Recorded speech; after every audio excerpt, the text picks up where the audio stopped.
ஜென்ம ஜென்மோ ஜென்மே ஸ்ரீ சரண் ஸ்ரீ பாக்ய சாய். அனைவருக்கும் சாய் சுப நமஸ்காரங்கள். நிலக்கோட்டையிலிருந்து சாய் உமேஷ். ஸ்ரீ சாயி சகஸ்ர நாமாவளி ஸ்லோகம் 625. ஓம் புத்தாய நமக. ஞானத்தில் உயர்ந்தவருக்கு நமஸ்காரம். தங்களது அறிவு திறமையால் பல பல நபர்கள், ஆண்கள், பெண்கள் எல்லோருமே ஒவ்வொரு துறையில் நல்ல ஞானம் பெற்று போற்றப்படுகிறார்கள். விஞ்ஞானம் வளர்ந்து கொண்டே இருப்பதால் ஒருவரை மற்றொருவர் ஞானத்தில் மிஞ்சி விடுகிறார்.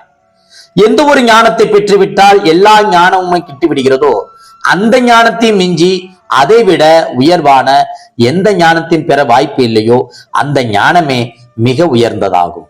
அதுவே ஆன்மீக ஞானம். அந்த ஞானத்தை பெற்று விட்டதால் பாபா ஞானத்தில் உயர்ந்தவர் ஆகிறார்.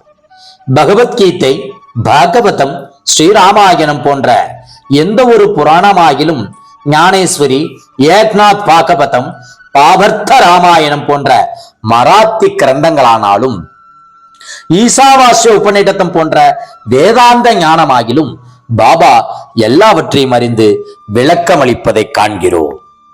ஸ்லோகம் 626. ஓம் புத ஜனாவனாய நமக. அறிவில் சிறந்தவர்களை காப்பவருக்கு நமஸ்காரம்.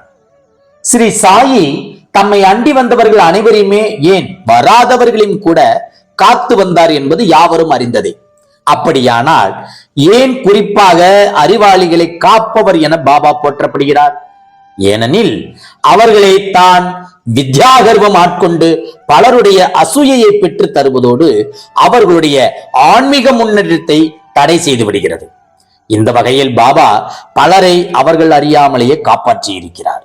குறிப்பாக கூற வேண்டுமானால் அப்படி பலனடைந்தவர்கள் முக்கியமானவர்கள் டெபுட்டி கலெக்டர் நாராயண சத்தோர்கர், கணேஷ் கபர்தே, காசிநாத் உபாச்சினி சாஸ்திரி, பேராசிரியர் நார்கே. பாபா மகா சமாதிக்கு பின்னரும் பக்தர்களுக்கு வித்யா வினயம் இருக்கும்படி பாதுகாத்து வருகிறார். ஸ்லோகம் 627.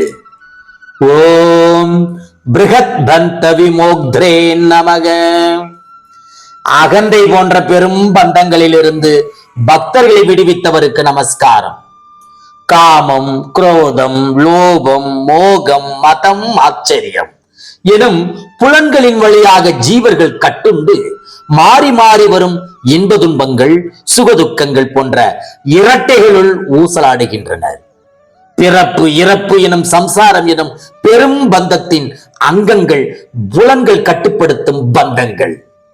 தம்மிடம் வரும் பக்தர்கள் யாவரும் இந்த தலைகளில் இருந்து விடுபட்டு சத்கதி பெற வேண்டும் என்பதே பாபாவின் உயர்ந்த லட்சியம். பக்தர்களுக்கு அவ்வப்போது அவர்களுடைய விருப்பங்களை பூர்த்தி செய்து அதன் வாயிலாக தம்மிடம் விசுவாசத்தை திடப்படுத்தி பின்னர் அவர்களுக்கு நேரிடையாகவும் மறைமுகமாகவும் நல்ல போதனைகளை அளித்து படிப்படியாக அவர்கள் அறியாமலேயே பந்தங்களிலிருந்து பாபா விடுவிக்கிறார். பாபாவின் இந்த தலையான பணி இன்னமும் தொடர்கிறது, இனியும் தொடரும்.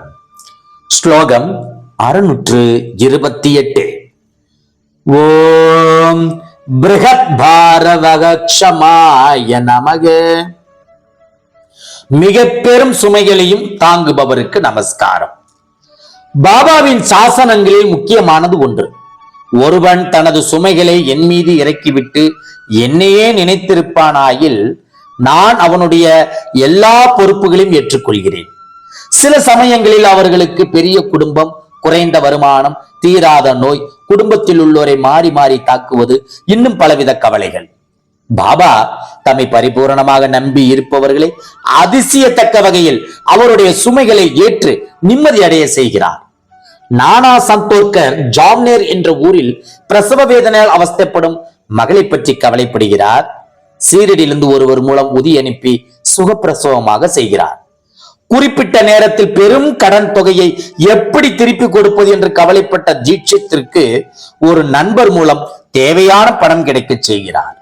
பக்தர்களின் அனுபவங்களை படித்தால் பாபா இவ்வாறு அவர்களின் சுமைகளை ஏற்ற பல சம்பவங்களை காணலாம். இதெல்லாம் எதற்காக?